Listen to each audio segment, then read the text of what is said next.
Oh, I saw your question in the email. Use law of sines to solve this triangle. It has two possible solutions, find both of them. So you're given this. First thing I want to do is draw a picture.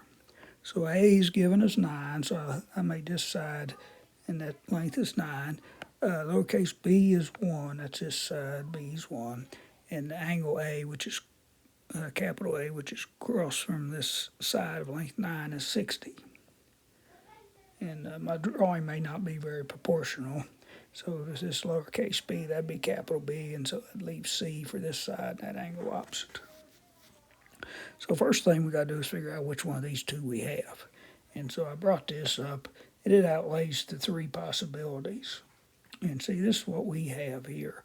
Our angle A is less than 90, and B is less than A. B smaller than A. So we just have one solution, so it's going to be this guy here. So currently we have we have A and the angle across it. So we have this A and this angle across it. So we know this here. This is law of sines, which they tell you to use up here. So we know we have sine of angle A all over A. The angle's 60 and the side's 9. So we put those in here. And then on the other side, what we're going to look for is this angle B. We know that side opposite is a 1, and we're looking for the angle B. So the sine of B over the side opposite lowercase b. So we put in that 1. The only thing we're missing here is this capital B, this angle.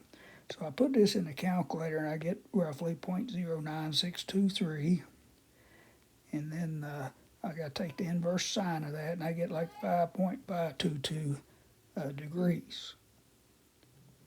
So that would be angle B. Next, I'm going to find angle C. It's pretty easy to do. The sum of the three angles is 180 degrees. I know A and B. I put those in there, and I subtract those from 180. I get about 114.5. Last thing is find C, and so you got to go back to law of sines here. And I did flip it here. I always like the unknown in the top.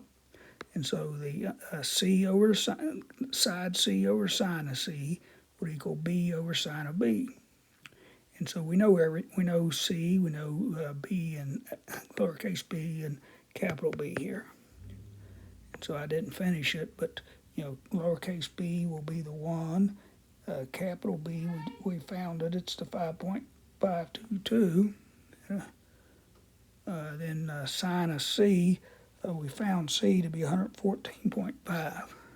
So we'd put sine of that here. So we know everything but lowercase c. So you put those in and solve that.